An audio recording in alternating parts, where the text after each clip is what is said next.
So we started discussing support vector machine, which is one of the very popular machine learning algorithms with statistical learning theory background. And it has distinguished itself as one of the very, very potent, very powerful, especially when the data set is few. When you don't have enough data set, many machine learning algorithms cannot really, you don't have the capability to work very well in the face of such scarce data sets or data sample. However, uniquely, support vector machine has been able to demonstrate a very unique attribute in this sense that even when you have very few data samples, it still has that capability to build model that is actually with very, very high accuracy or even acceptable performance compared to others. For example, when you have, we're going to do the comparison later anyway, when you put support vector machine side by side with neural network or artificial neural network, we see very huge difference in the performance of support vector machines when they are applied to few data samples. And in reality, since we don't have control over the number of data sample, we don't have the control over the kind of the amount of data sample that our client is going to provide for us. So in reality, we have to make do with whatever they are able to bring. So in that sense, sometimes we are stuck. So even after doing some feature selection to reduce the effect of many features on the few samples, sometimes you are not still able to leverage the performance expectation so that the client will desire or that you also expected from such a project. So support vector machine has always been very kind enough to come to our aid, and it has worked on several real-life projects where few samples of data set are available. So we decided to describe support vector machine in details. I think we've had like 2 lectures on this. So we are going to just summarize it briefly, and then we are going to refer, especially people who miss the lecture, so we refer you to our recorded videos on our YouTube channel to watch over the 2 videos of this edition. So, but before then, so since it's been some time, we are going to go over it a little bit, just summarily, to refresh our brain regarding the capability of support vector machine and what it is. Yeah. So support vector machine, a relatively new classification method for both linear and nonlinear data. We also clarified that even though support vector machine was originally developed to work on classification problem only, but later the regression type was later developed, which is called SVR, support vector regression. So it's totally different from support vector machine, which is the original one that was meant to work on classification problem. And even the classification problem that support vector can work on is only limited to 2-class problem. 2-class problem, which we call binary classification problem. That is, if the problem is yes or no, then support vector machine can work on it. So is the patient sick or not sick? Is the patient going to recover or not? Is he suffering from diabetes or not? So any question that is either yes or no, we call it binary classification problem. This was the kind of problem that support vector machine was originally developed to handle. Meaning that if you have a problem like, okay, you want to predict or classify what is going to be the grade of your student in an exam, you want to classify into A plus A, B plus B. You have more than 2 classes. Support vector machine was not developed originally to handle this problem. However, there is a special way of handling that in support vector machine. We are going to also discuss that one later on. So that is, it has a kind of an indirect way of handling multi-class problem. So, and you can either do it as one against all, or you do that one against all, or you do it pairwise. So that in case I have a classification problem that has classes A, B, C, D, 4 classes. So support vector machine can only undo 2 classes at a time. So what do?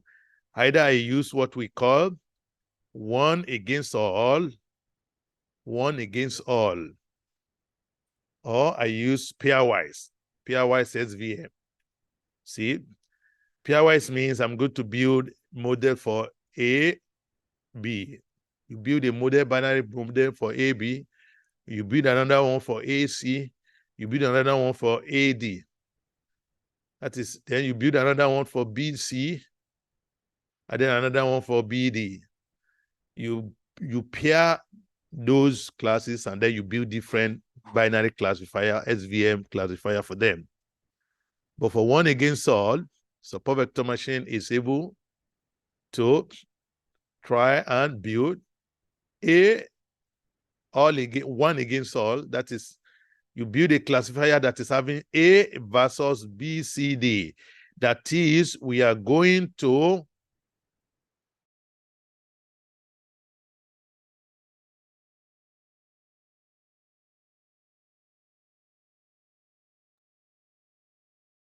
to do this, we are going to build A versus B, C, D. What that means is that we are going to assume that B, C, D, they all belongs to one class. You change them to become one class. Treat them as if they are one class. So we will separate A against all of them. Then another step, you have B, A, C, D.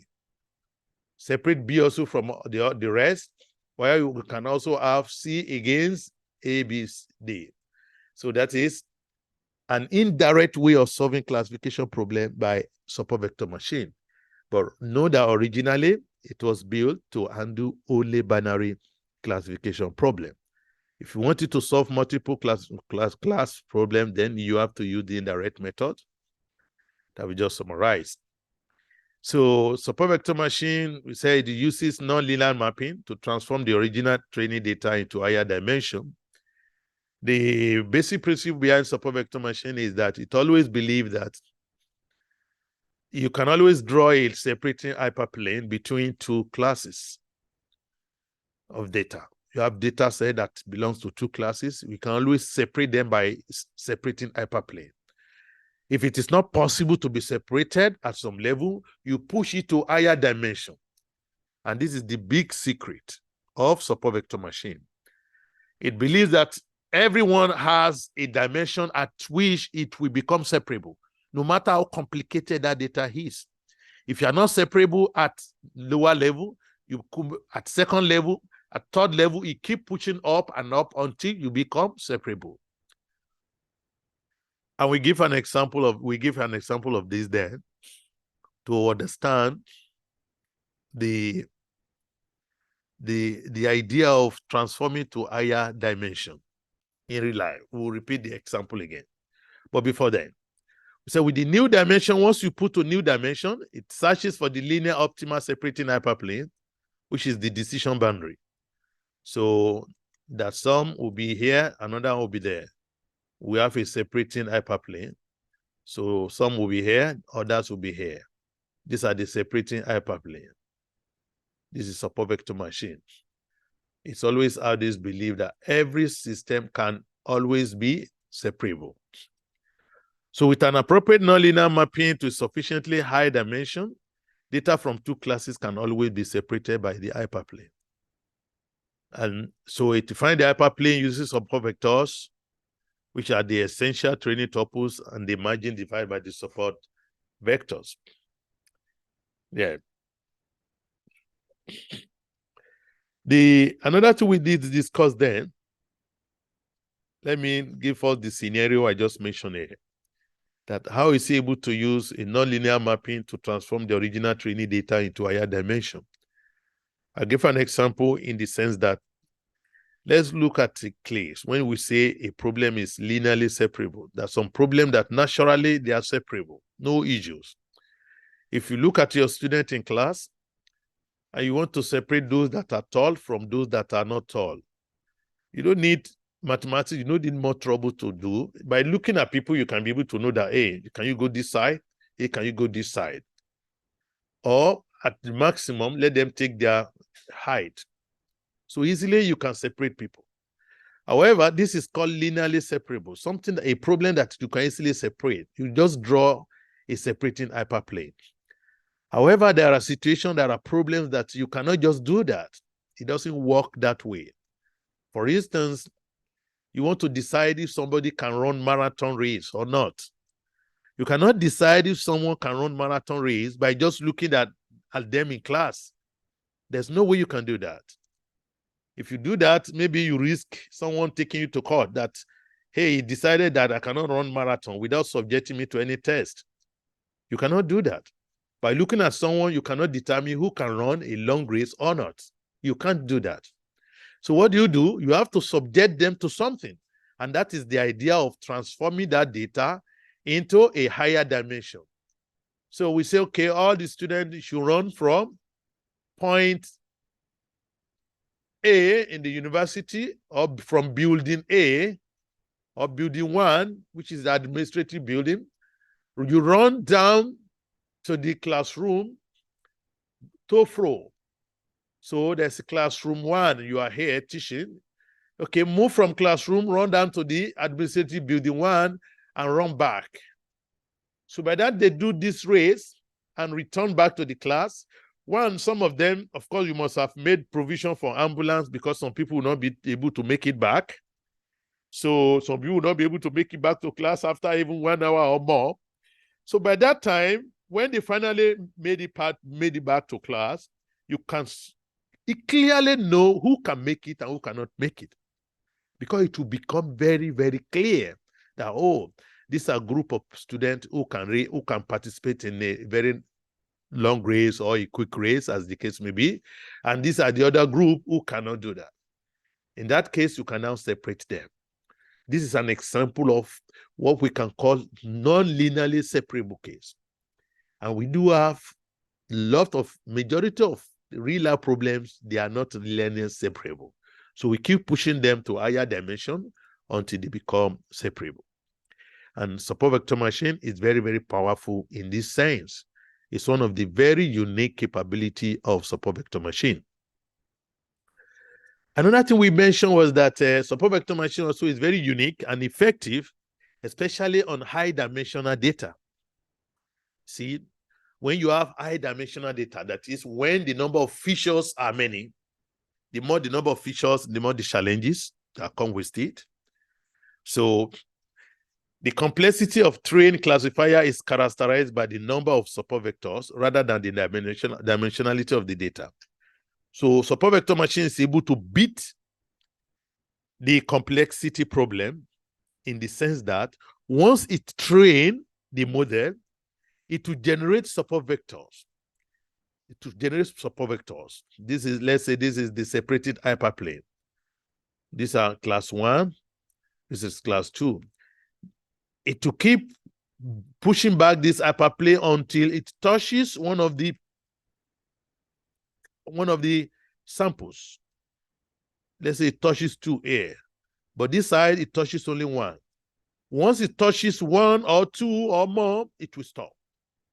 You don't increase the hyperplane anymore, because the idea is to increase the hyperplane as much as possible to avoid misclassification. So these are going to be called support vectors. Those samples that are touching the hyperplane, 2 from this side, 1 from this side.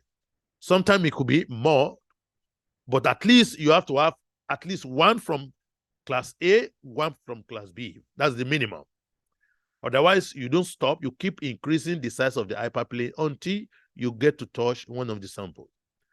So the unique thing about support vector machine is after getting these support vectors, these are the support vectors, yeah, then when the subsequent testing, you don't need to depend on the entire samples, but rather the support vector will be used. That is why we say that the complexity of trained classifier is characterized by the number of support vector rather than the dimensionality of the data. irrespective of the amount of data samples that you have used for training, the system will only reckon with the support vector. 1, 2, 3. These are going to be the representative values that will be used in the next stage of the classification process, which is either validation or testing, as the case may be. So that instead of carrying along all the huge samples, let's say you use like 1 million samples for training, it will ignore all this. Once it's able to get the support vector after the training process, it will ignore all these samples you use in training. It will only focus on the support vector, because the support vectors now, they are representing their entire data. So the support vectors are the essential or critical training examples, because they lie closest to the decision boundary. They are the closest to the decision boundary. So once you have the support vector, in fact, during the testing set, it is the support vectors that you are going to send to be used to determine the class of the new samples that are not seen before. That is how powerful those support vectors are. So we can see how support vector machine is able to bypass the issue of complexity.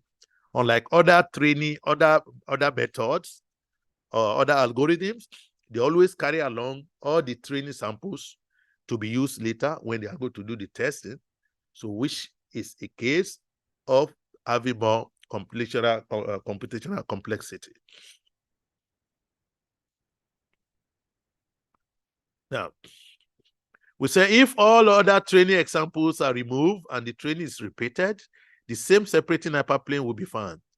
That is explaining further the importance of support vectors, that after we have gotten the support vectors, if we carry out the training, you see, using the support vectors, by just ignoring other samples, we are going to arrive at the same hyperplane. That is to tell us that once we arrive at the support vectors, they are able to successfully represent the entire training samples. So we said the number of support vectors found can be used to compute an upper bound on the expected error rate, which is independent of the data dimensionality. So once we have gotten our support vectors, where we can go ahead and do whatever other computation we want to do using only the support vectors. And that is where the algorithm itself got its name, support vector machine. Support vector machine, because it is highly based on those support vectors in carrying on its activity. Thus, an SVM with a small number of support vectors can have good generalization even when the dimensionality of data is high.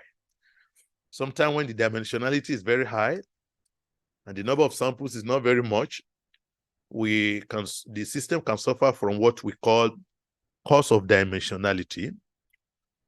Cost of dimensionality, we have explained this concept in our previous videos.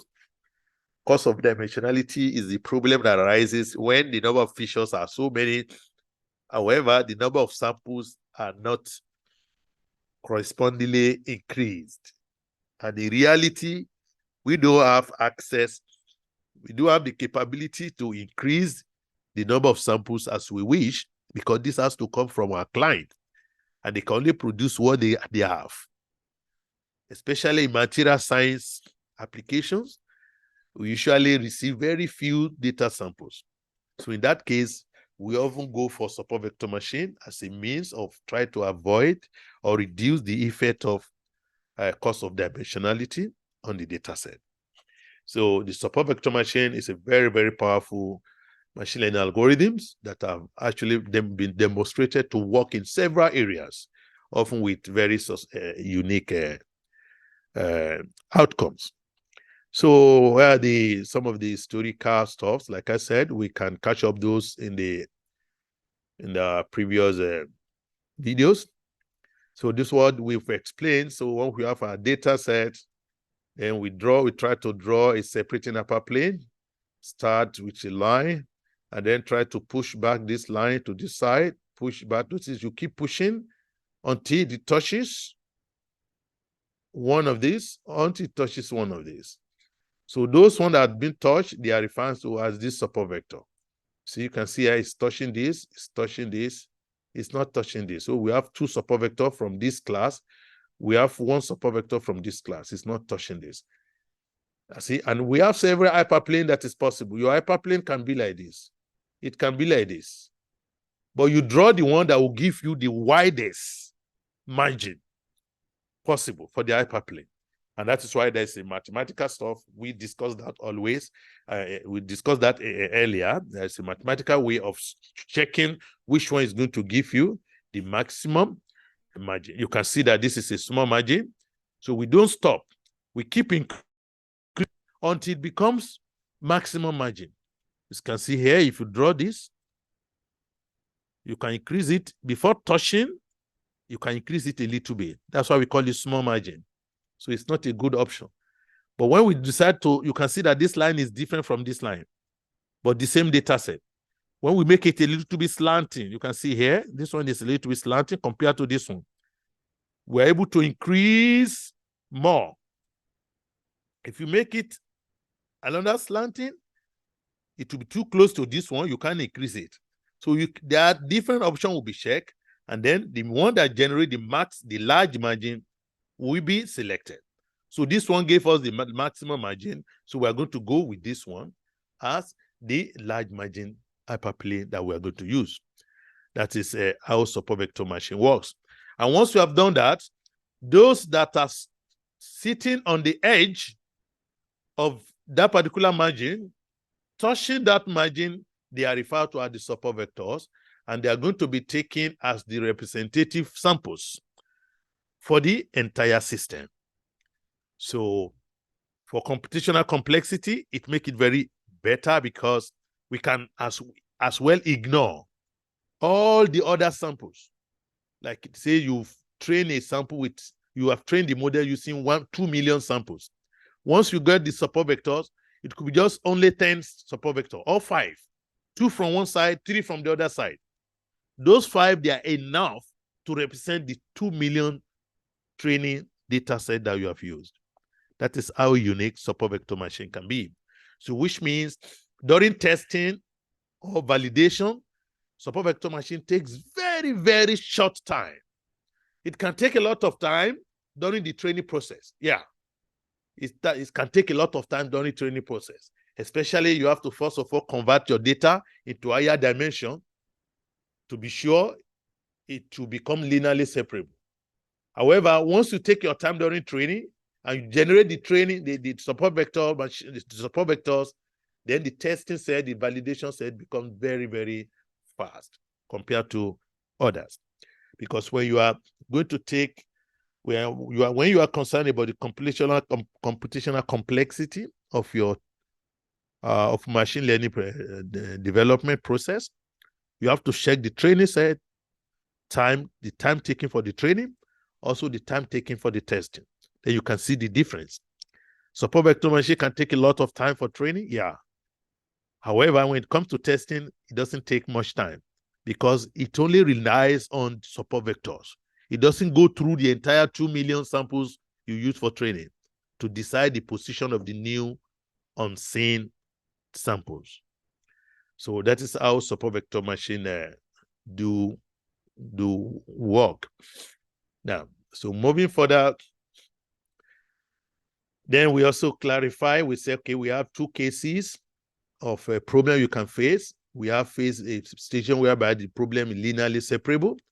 So whereby you can easily draw a separating hyperplane. Look at this set, another set here. Just draw a line and then try to push back, increase the margin. If you get the maximum margin, then you are done. However, we say if the data is too hard, sometimes we have very hard data, stubborn data. And this is the reality of real-life data set. So whereby you have here, this is a class, this is another class, then this is the second class. This is part of class 1. However, they are not together. So, and support vector machine only work by drawing a line to separate. So if you draw this line here, class B and class A, they are in this side. So there's no clear separation, where there are other parts of class A here. In that case, we said the data is not linearly separable. So we have to use this, the secret of support vector machine, which is the kernel. We call it kernel trick. We will have to apply the kernel trick to your data that will push it to another dimension, higher dimension, where it will become separable. This is an example here. For example, here, if you look at this is just one dimension. You only need to give the value of x to know where these values are located. So I decide to make it to become 2 dimension. You see, I can say y is equal to x squared. So I decide to generate another dimension. This is 1 dimension, x. Now I make it to become 2 dimension. So it starts a y. Y is equal to x squared. So I square every value of this, and then you can see it. This got raised because as you are moving far away from x, when you square it, the value will be higher at the y side. So that's why we couldn't draw a line separating them, but after we apply that, by after we map it to higher dimension using this kernel, y is equal to x squared, you can see now that we can now draw a line that separates the 2 classes conveniently. So this is the secret of kernel. So that's why people say one of the 2 unique secrets of support vector machine are the kernel, which is used to push it to higher dimension, and also the support vector. The support vectors. The support vectors will make it possible for it to solve a problem of higher dimension or higher features within a very short period of time. That is because it will rely on support vectors to do validation testing once we have arrived at that. Whereas the kernel trick make it possible for support vector machine to make a problem that is not separable to become separable by pushing it to a higher dimension. So these are the 2 unique cases we do have in real life situation, linear and non-linear support vector machines. And since you might not know by looking at the data whether the data is linearly separable or not linearly separable, so it's very good to always treat them as being non-linearly separable, so that you apply kernel to all of them, you are on the safer side. It means your problem will always get better results.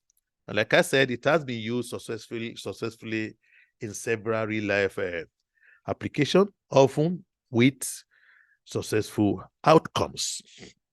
Yeah. So moving further, those are some of the stuff we have covered on the support vector machine. So how we generate the support vectors, I mean the hyperplane, as I mentioned. Once we're able to generate the hyperplane, you see there are several possible hyperplanes, not just only one. You can see. So is it this one that is better? Is it this one? You can see here. So we have to draw several possibilities. Is this going to give us the maximum margin? No, this is too close to this. You can see that it's too close to this. It cannot give maximum margin. It generates maximum margin this side, but here is too close. This cannot be a good one. So we keep trying other ones. Is this one going to give me maximum margin? That will be equidistance. Yeah, that's what we're looking for. We don't want a margin that will be too close to one class or the other. No, we have to make it that it's like equidistance. So we have different methods to check. This equation will be used to check which one is better and which one should be used, as the case may actually be. So once we settle for the appropriate one, you can see here, we identify our support vectors. And then we proceed on that procedure. We said how support vector machine work. We said we should select the hyperplane which segregate the 2 classes better to maximize the distance between the nearest data point of either class. That is the margin. We want them to be separated, because the idea is that once we're able to separate them, so once we have new samples that are coming in, if new samples fall to this side, because we have separated them with the margin, we know that, okay, new sample that fall to this side is likely going to belong to this class. New sample that fall close to this support vector is likely going to be close to this class. This is the unique idea of support vector machine. So if you can draw a maximum margin between two classes, separating them becomes very easier. However, sometimes we have problems that it's not easy for us to run a margin between them. Then, as we just explained, we have to map them to higher dimension. If separation here is not possible, when we use kernel trick to push it to higher dimension, at which point everything becomes separable. And as we do say, every system has a price. Yeah. So that is why if you want to separate people into groups, like the real life example I gave, let them run. You'll be able to differentiate between who can run and who cannot run. Just like food also. You want to know who can eat quickly or who can eat more. You cannot say that by looking at the size of the body. No. You have to test them, subject them to real tests, at which point everybody will find their level without any argument, without anybody taking you to court for wrongly classifying them. Now, so when we are looking at the margin, some margin are good, while some margin are not good. I mentioned that before. We don't want this kind of margin. You see, you can see here. So we want a margin that is equidistant as far as possible for both sides. So when you are drawing the margin, we don't want it to be too far or to be too close to one side. Like this one now could be termed bad margin. You see, bad margin. You can see almost sitting on the class B, while totally far away. So in that case, the challenge we're going to have is when you have a new sample coming later, you might not be able to differentiate because the sample might be falling here. And you'll be confused, is it to this side or to this side? So the idea of the maximum margin is very, very important. Very, very important. So for the first type of SBM, when the data is linearly separable, the case is very straightforward. In this case, we just make sure we draw appropriate, we have the maximum margin drawn. And then once we have the maximum margin, some simple equations are going to be solved for linearly separable case.